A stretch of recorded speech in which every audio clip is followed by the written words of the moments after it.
देखिए, आज हम 10th क्लास का बोर्ड मॉडल बीआई क्वेश्चन बनाने जा रहे हैं जो ऑब्जेक्टिव मॉडल मोड है और ये एकदम मस्ट इम्पोर्टेंट है। सबसे पहले हम ये कोशिश किए हैं ये एनसीईआरटी के जो भी है वो मस्ट इम्पोर्टेंट है, ये ख्याल करके कभी रखिएगा। एनसीईआरटी के जो भी है क्वेश्चन किसी भी सब्जेक्ट में वो आप क्लियर कर लीजिएगा, वो निश्चित है जो आना ही है, ठीक है। तो इसलिए हम सबसे पहले कलेक्शन जो किए हैं वो एनसीईआरटी के किए हैं, ठीक है। तो ये सब पहले हम एनसीईआरटी को देखेंगे, उसके बाद एनसीईआरटी के बाद जो फिर मस्ट इंपॉर्टेंट क्वेश्चन दिखाई देगा उसमें से हम 50 का एमसीक्यू बनेगा, ठीक है। तो मस्ट इंपॉर्टेंट है, इसको प्लीज सही से आप केयर कीजिएगा, आपको बहुत फायदा मिलेगा बोर्ड में, और इसको इसमें आपको मार्क्स मिलेंगे ही। तो देखिए, सबसे हम पहले क्वेश्चन शुरू करेंगे। क्वेश्चन नंबर 1 से लिखा हुआ है, ये पहला जो क्वेश्चन है, पहले जो आपका पहला चैप्टर क्या है, रासायनिक अभिक्रिया और रासायनिक समीकरण, उससे क्वेश्चन 2-3 ऑब्जेक्टिव है उसको हम पहले लिए हुए हैं। तो इसमें पहला क्वेश्चन दिया गया है, नीचे दिए गए अभिक्रिया, एक रिएक्शन दिया हुआ है, एक अभिक्रिया दिया गया है जिसको बताना है असत्य। इसको ख्याल रखिएगा, असत्य, सत्य नहीं। बाकी इससे कहने का मतलब असत्य को ढूंढना है इसमें, ठीक है, सत्य को नहीं ढूंढना है। तो इसमें क्या रिएक्शन दिया हुआ है,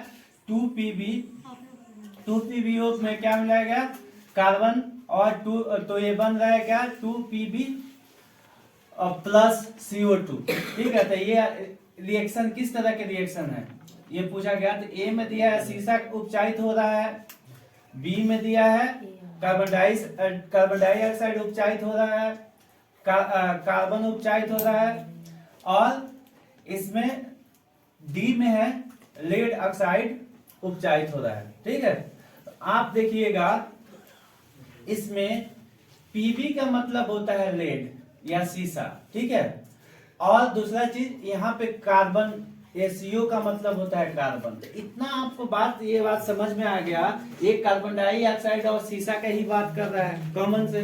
तो सीसा, कार्बन डाइऑक्साइड और सीसा, और यहाँ पे कार्बन मिल रहा है, ठीक है। तो मतलब सीसा में कार्बन मिल रहा है तो क्या बन रहा है इससे, तो हमको 2 ही मेटल लेना है। तो इसमें भी सीसा दिया हुआ है, ठीक है, इसमें सीसा भी दिया हुआ है, और इसमें कार्बन डाइऑक्साइड नहीं दे रहा है, ठीक है। इसमें कार्बन डाइऑक्साइड दे रहा है और कार्बन डाइऑक्साइड दे रहा है, इसमें कार्बन शीट दे रहा है, इसमें लेड दे रहा है, ठीक है। तो इसमें आपका जो होगा, ये सीसा और कार्बन डाइऑक्साइड को अगर हम दोनों मिला रहे हैं तो ये बात सही होगा। तो यानी कहने का मतलब है ए और बी सही होगा। तो ऑप्शन क्या बनाया है, 1, 2, 3, 4 बनाया है। तो हमारा एक और बी दोनों मिलाकर जो सही होगा वो सही होगा, ठीक है। यानी ए भी कथन सही है और बी भी कथन सही है।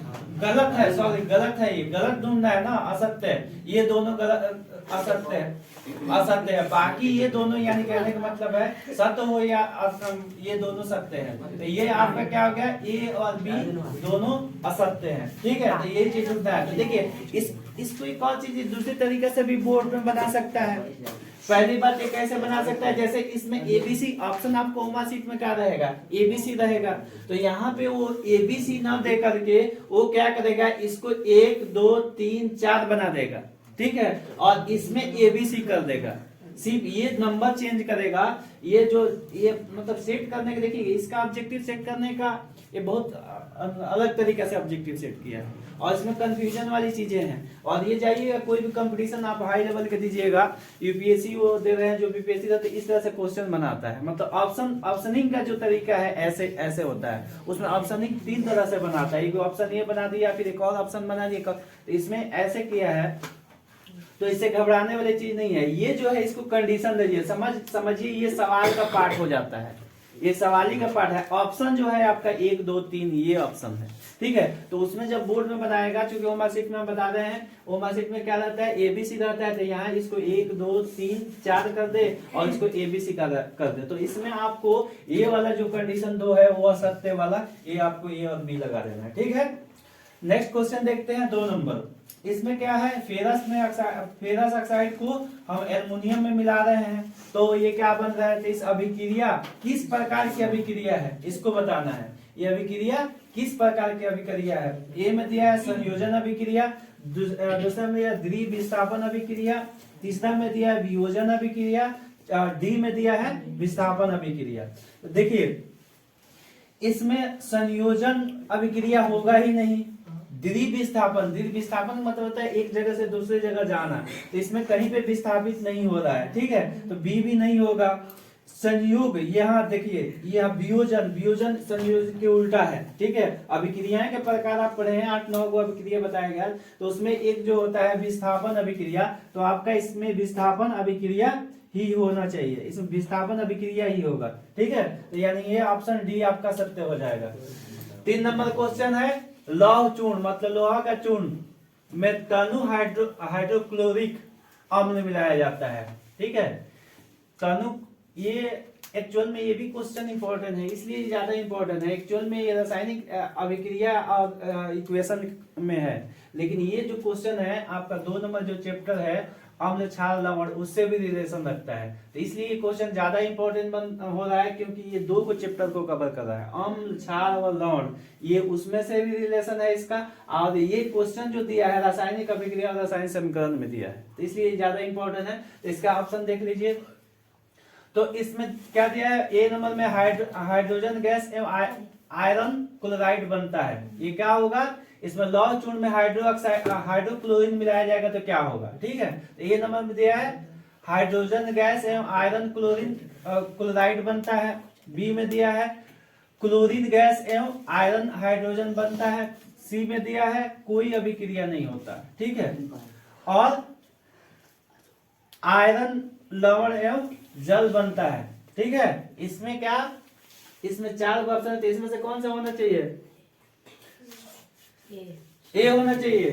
चलिए आपका केस सही लग रहा है, ए ही होना चाहिए। इसमें हाइड्रोजन गैस एवं आयरन क्लोराइड बनेगा, ठीक है। इसमें हाइड्रोजन गैस अम्ल डालने से क्या होता है, क्या हाइड्रोजन गैस आयरन क्लोराइड बनेगा, ठीक है। नेक्स्ट क्वेश्चन 4 नंबर है, जल्दी भी करना है क्योंकि 50 क्वेश्चन में है, लंबा चौड़ा नहीं करना है, आपको आसान हो। तो इसमें 4 नंबर जो क्वेश्चन है, ये क्वेश्चन है अम्ल, दूसरा चैप्टर अम्ल क्षार लवण का, ठीक है। तो ये आसान क्वेश्चन है, ये भी है, ये देखिएगा आप क्वेश्चन पेपर लास्ट ईयर के या लास्ट ईयर के ये 2-3 बार रिपीट कर दिया है क्वेश्चन, ठीक है। और ये लगभग सबको मालूम रहता है, लेकिन क्वेश्चन कभी कभी थोड़ा सा एग्जाम हॉल में कंफ्यूजन है, उसको कंफ्यूजन आपको नहीं होना चाहिए, ठीक है। तो लिखा हुआ है कोई विलयन लाल लिटमस पथ को नीला कर देता है, इसका पीएच मान क्या होगा, 10 नहीं होगा, हम कहें तो कोई आपत्ति नहीं होना चाहिए, और 10 होगा ही। क्यों, क्योंकि ये कहिएगा 7 से ज्यादा, अगर ऑप्शन चेंज कर दे इसी बात को आप 10 याद किए तो भूल जाइएगा। इतना ख्याल रहेगा, जो कोई विलयन लाल लिटमस पथ को नीला कर दे उसका पीएच मान 7 से ज्यादा होता है, ठीक है। 7 से ज्यादा मतलब 10, 8 भी दे दे, 9 दे दे, 10 दे दे, कुछ भी दे दे, वो ज्यादा होगा। ये 3 को तो ऐसे ही रिजेक्ट हो जाता है, आपको ये कोड याद होना चाहिए, 7 से जो कम होता है वो होगा ही नहीं।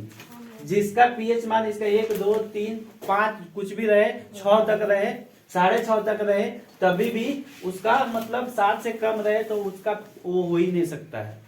क्यों, क्योंकि वो इसका पीएच मान जिसका लाल लिटमस पथ को नीला वही कर सकता है जिसका पीएच मान 7 से अधिक हो, ठीक है। तो इसका ऑप्शन जो 10 दिया ये राइट होगा।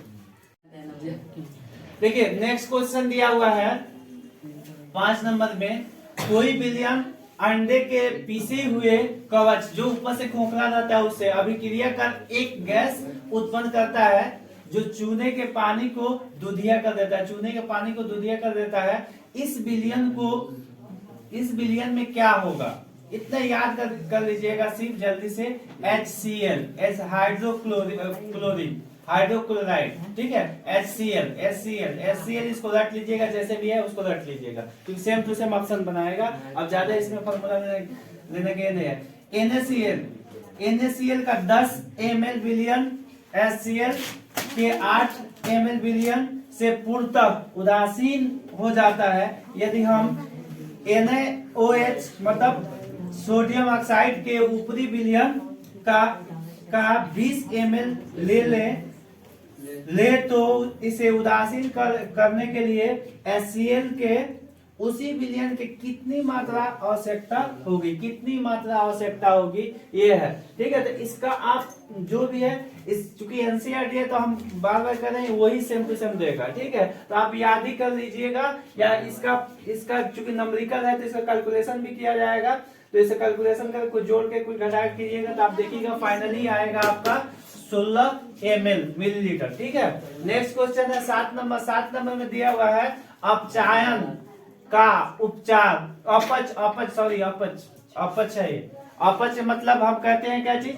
अपच का मतलब क्या होता है, जैसे हमारे डाइजेशन सिस्टम में कोई प्रॉब्लम हो, उसके लिए हम कहते हैं उपचार, उसके उपचार के लिए हम क्या करते हैं, करने के लिए निम्न में से किस औषधि, कौन सी दवा मतलब का उपयोग करते हैं। ठीक है, ऑप्शन नंबर ए में है एंटीबायोटिक, मतलब प्रतिजैविक इसको हिंदी में कहा जाता है। एनालोजेसिक, ये इसका पीड़ाहारिक मतलब जो दर्द निवारक होता है। ठीक है, एंटासिड होता है सी, और डी में है एंटीसेप्टिक मतलब प्रतिरोधी मतलब रोग क्षमता। ठीक है, तो इसमें से आपका सही आंसर होगा एंटासिड होगा ना जी, एंटासिड ये आपका होगा। नेक्स्ट क्वेश्चन है 8 नंबर में दिया है लोहे के फ्राई पैन। ये क्वेश्चन मस्ट इंपॉर्टेंट है, आपको फिर दोबारा बता रहा हूँ, बेबी आई कई बार पूछा है, आप क्वेश्चन उठा के देख सकते हैं। लोहे के फ्राई पैन को जंग से बचने के लिए निम्न में से कौन सा विधि का उपयोग किया जाता है। ठीक है, आपको हमने बताया जब ये चैप्टर पढ़ाया जा रहा है या कोई भी धातु अधातु पढ़ाता है तो ये जरूर बताता है जे जंग से बचने की कौन कौन से मेथड होते हैं। तो लोग बताते हैं ग्रीस लगाकर भी जंग से रोका जाता है। तीसरा चीज पेंट लगा करके भी जंग से रोका जा सकता है। थर्ड है जिंक का परत चढ़ाकर भी किया जाता है। ठीक है, तो इसके हिसाब से क्या होना चाहिए, डी होना चाहिए। लेकिन ये बात कर रहा है लोहे के फ्राई पैन का। लोहे के फ्राई पैन क्या होता है आपको मालूम है, अंडा बॉयल करने वाला। तो हम उसमें ग्रीस लगा करके अंडा बॉयल करके नहीं खा सकते, हम उसमें पेंट भी लगाएंगे तो वो काम नहीं करेगा, पेंट भी सही से नहीं चढ़ पाएगा और वो अंडा को खराब कर सकता है। ठीक है, तो इसलिए इसमें सभी कभी नहीं लगाया, सभी होगा, ये बात सत्य है। इसलिए कंफ्यूजन में आकर बहुत लोग सभी लगाते हैं, लेकिन जिंक के परत चढ़ाने से वो जो फ्राई पैन है उस पर कोई असर नहीं पड़ेगा, अंडा हमारा सही रहेगा। इसलिए हम इसमें जिंक के परत चढ़ा करके करेंगे। बहुत लोग लगा कर आए थे ग्रीस लगा कर, तो हम कहे ग्रीस लगा कर आप करिएगा तो क्या खाता है, अंडा खा लीजिएगा, वही सारा चीज है। तो ये आपको क्वेश्चन थोड़ा सा कंट्रोवर्सी है और अच्छा क्वेश्चन है, तो आप ये ख्याल रखें क्योंकि फ्राई पैन का नाम लिया है तो इसके हिसाब से जिंक के परत नजर आया था, साफ के सब सही है। ठीक है, तो आप इसको ज्यादा से ज्यादा रिवाइज कीजिए और सही से आप एक्सरसाइज कीजिए, एकदम रट लीजिए, जैसे चाहे उसे ओके कर लीजिए, ये आएगा। ठीक है, और इसको सही से कीजिए, अगर सही लगे तो लाइक कीजिए, सब्सक्राइब करिए, शेयर आपकी मर्जी की बात है। ठीक है, दैट्स ऑल। क्वेश्चन नंबर 9 देखते हैं। 9 में क्या लिखा है, निम्नलिखित में से कौन सा युगल विस्थापन अभिक्रिया को प्रदर्शित करता है। इसमें से कौन सा युगल विस्थापन की अभिक्रिया को प्रदर्शित करता है। तो इसमें आप देखिए पहला ऑप्शन ए में दिया है NaCl सोडियम का विलयन एवं कपर धातु, मैग्नीशियम क्लोराइड का विलयन और एल्युमिनियम के धातु। उसके बाद दिया है फेरस सल्फेट का विलयन और सिल्वर के धातु। उसके बाद दिया है अरेनियम नाइट्रेट विलयन का कपर के धातु। मतलब किस इसके विलयन है, 9th क्लास में आप जान चुके हैं विलयन क्या होता है, घोल। ठीक है, तो इस तरह से इसमें से कौन सा सही होगा, तो ये होगा इसका सही आंसर डी। ठीक है, डी होगा।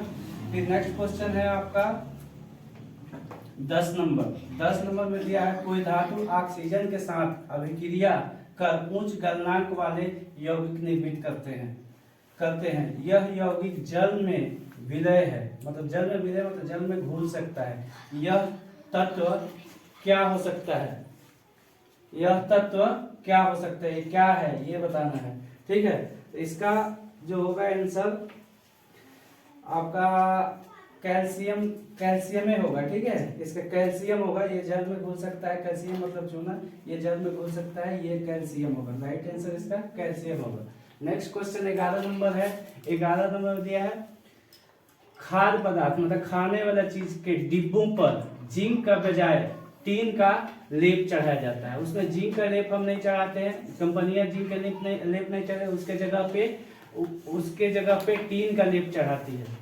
ठीक है, तो ये क्यों चढ़ाती है, इसका ऑप्शन है आपका 4 को देखिए। टीन की अपेक्षा जिंक महंगा होता है, टीन की अपेक्षा जिंक का गलनांक अधिक होता है, और टीन की अपेक्षा जिंक का अधिक अभिक्रियाशील होता है। तो यही आपका राइट आंसर होगा, डी हो ही नहीं सकता, क्योंकि अभिक्रिया ये है रासायनिक अभिक्रिया का क्वेश्चन, और इसमें रिएक्शन जब करेगा तो खाद्य पदार्थ विषैला हो सकता है, इसलिए ये आपका टीन की अपेक्षा जिंक जो है अधिक क्रियाशील होता है, तो रिएक्शन करके ये कुछ बना सकता है। ठीक है, विषैला बना सकता है खाना को, इसलिए खाने वाले चीजों को हम टीन की अपेक्षा जिंक ये जिंक की क्यों करते हैं, क्योंकि इसके अधिक अभिक्रियाशील होता है। ठीक है, नेक्स्ट क्वेश्चन है 12 नंबर।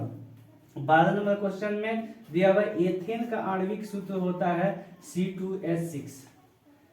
इसमें कौन सी आबंध होता है, मतलब इसमें जब ये होता है C2H6 कौन सा आबंध होता है, इसमें बॉन्ड जो बनता है वो कौन सा बॉन्ड बनता है ये बताना है। ठीक है, तो इसका सही आंसर होगा जो 7 सहसंयोजी आबंध। ठीक है, 7, 6, 7, 8, 9 दिया हुआ है, तो इसमें जो होगा 7 सहसंयोजी आबंध होगा, 7 सहसंयोजी आबंध। ठीक है, तो नेक्स्ट क्वेश्चन देखते हैं। अगर आप सारे क्वेश्चन को सही से देखिएगा तो आपको एकदम इसमें से लड़ने वाला है क्वेश्चन, और सही से आएगा मैट्रिक में। नेक्स्ट क्वेश्चन इसके बाद हम देखेंगे। 13 नंबर क्वेश्चन है, ब्यूटेनॉन कार्बन यौगिक है जिसका कार्यात्मक समूह है, इसका कार्यात्मक समूह है, कौन सी कार्यात्मक समूह है, ये है कार्बोक्सिलिक अम्ल। बी में दिया हुआ है एल्डिहाइड, सी में दिया है कीटोन, और डी में दिया है एल्कोहल। इसका राइट आंसर होगा सी कीटोन। कीटोन जो होता है वो ब्यूटेनॉन का यौगिक है। ठीक है, तो ये ब्यूटेनॉन का कार्यात्मक समूह में आता है, तो ये इसलिए कीटोन होगा। नेक्स्ट क्वेश्चन के बाद देखेंगे। देखिए 14 नंबर क्वेश्चन देखते हैं हम। 14 नंबर क्वेश्चन में है, खाना बनाते समय यदि बर्तन की तली बाहर से काली हो रही है तो इसका मतलब है। ठीक है, इसका मतलब क्या है, ये में दिया भोजन पूरी तरह से नहीं पका है, ईंधन पूरी तरह से नहीं जल रहा है, यही आंसर होगा। ज्यादा एक्सप्लेन करने से कोई जरूरत नहीं है, जो सही है उसको कर दीजिए। अगर मान लीजिए आपको सीधा सीधी आपको मालूम है कि अगर कोई भी ज्यादा काली का पेनी में लगता है तो समझिए ईंधन से ज्यादा धुआं निकल रहा है। जब ज्यादा धुआं है वो दहन सही से नहीं हो पाते, जिस वजह से धुआं ज्यादा होता है कालिक लगेगा, सीधा बात है। और ज्यादा सारे ऑप्शन को करेंगे तो फिर और ज्यादा टाइम लग जाएगा। ठीक है, हम नेक्स्ट क्वेश्चन देखते हैं 15 नंबर। 15 नंबर लिखा है, आवर्त सारणी में बाईं से दाईं ओर पर प्रवृत्तियों के बारे में कौन सा असत्य है, यहाँ पे असत्य बताना है आपको। ठीक है, असत्य इसमें से कौन सा हो सकता है। पहला ऑप्शन में ए नंबर में दिया है, तत्वों की धात्विक प्रवृत्ति घटती है, नहीं ये नहीं हो सकता। संयोजकता इलेक्ट्रॉनों की संख्या बढ़ती है, ये भी नहीं हो सकता है। परमाणु आसानी से इलेक्ट्रॉन त्यागता है, इसमें परमाणु आसानी से त्याग करता है, इसका राइट आंसर जो होगा सी होगा, ये वाला।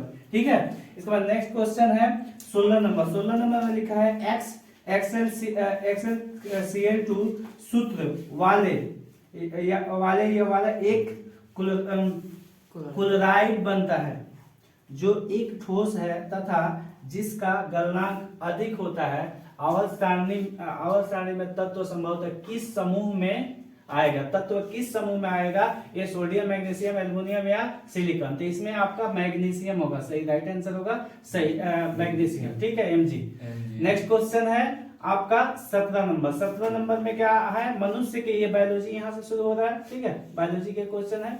मनुष्य में वृक्क एक तंत्र का भाग है जो संबंधित है, किससे संबंधित है तो आपको मालूम है उत्सर्जन से। इसमें उत्सर्जन, जिससे कुछ डस्ट बाहर निकाला जाता है, शरीर के अंदर से उत्सर्जन करते हैं। ठीक है, तो उत्सर्जन सही हो जाएगा। ठीक है, नेक्स्ट क्वेश्चन है जाइलम उत्तरदायी है। जाइलम और फ्लोएम दो होते हैं उत्तर, जिसमें से ये जाइलम के बारे में पूछ रहा है। जाइलम क्या करता है, जल को वाहन करता है, यानी नीचे से ऊपर जो चीज ले जाता है, तो नीचे से ऊपर क्या ले जाएगा, जड़ें जल का ही वाहन करेगा। ठीक है, दूसरे नेक्स्ट क्वेश्चन है 19 नंबर। 19 नंबर में लिखा 100 कोशी जो अपना भोजन स्वयं बनाते हैं, बनाने के लिए क्या आवश्यक है, जो भोजन मतलब स्वकोशी मतलब पौधे के भोजन बनाने के लिए क्या आवश्यक है, कार्बन डाइऑक्साइड की, क्लोरोफिल की, सूर्य के प्रकाश। तो आपको मालूम है ये सबकी जरूरत पड़ता है, ठीक है। कार्बन डाइऑक्साइड भी चाहिए, क्लोरोफिल भी चाहिए, सूर्य, तो इसलिए ये उपरोक्त में से सभी इसका आंसर हो जाएगा।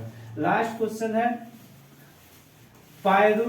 पायरुवेट के विखंडन से यह कार्बन डाइऑक्साइड जल तथा ऊर्जा देता है और यह क्रिया होता है, ठीक है। यह क्रिया होता है, किसमें होता है, इसमें ये होगा माइटोकॉन्ड्रिया, इसका माइटोकॉन्ड्रिया, ठीक है।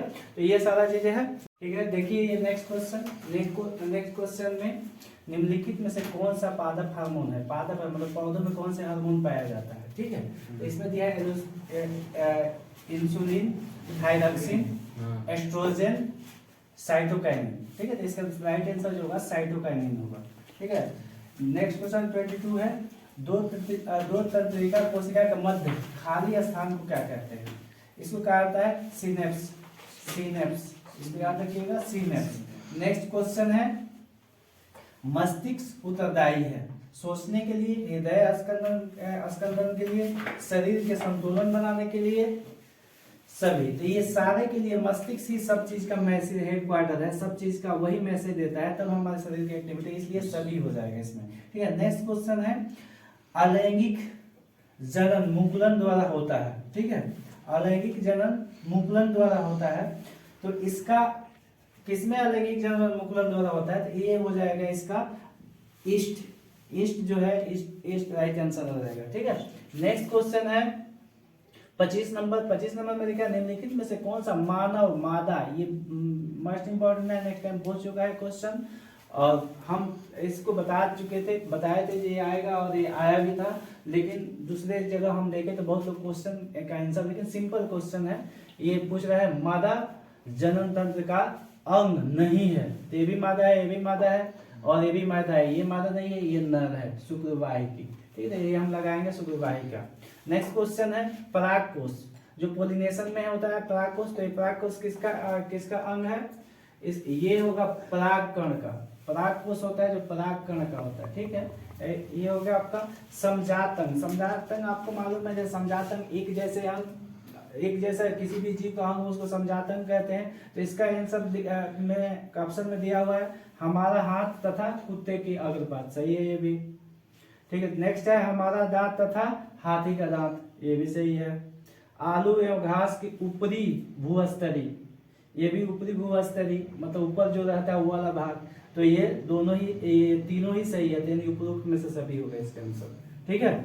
लास्ट ये नेक्स्ट क्वेश्चन है, इसमें हम पहले एक चीज बता दे रहे हैं, क्यों हम देख रहे हैं, अगर ज्यादा बड़ा सा वीडियो होगा उसको हम 2 पार्ट में बनाएंगे, ये पार्ट 1 होगा, इसके बाद जल्द ही पार्ट 2 आएगा, ठीक है। तो ये देखिए, इसे एकदम 100% ये है VBI क्वेश्चन है, और आपको अगर अपने नंबर से प्रेम है और अच्छा लगता है नंबर मार्कशीट पे, तो इसको सही से कर लीजिएगा और कीजिएगा, और नेक्स्ट आएगा इससे भी इम्पोर्टेंट, जो भी और मोस्ट इम्पोर्टेंट होगा वो नेक्स्ट में आएगा, अगर एक में हो जा रहा है तो ठीक है। नेक्स्ट क्वेश्चन, लास्ट क्वेश्चन, मतलब इसका हम देखते हैं, जो है आपका 28 नंबर, विकासीय दृष्टिकोण मतलब डेवलपमेंट, जो चार्ल्स डार्विन ने दिया था, विकासीय दृष्टिकोण से हमारी किससे अधिक समानता है, हमारी अधिक समानता किससे हो सकता है, ठीक है। ये बहुत सिंपल, बहुत इजी क्वेश्चन, चीन के विद्यार्थी, कहीं के विद्यार्थी हो, चीन हो, अमेरिका हो, जापान हो, सबका एक ही जैसा होता है, ठीक है। तो ये आपका चीन के विद्यार्थी हो जाए।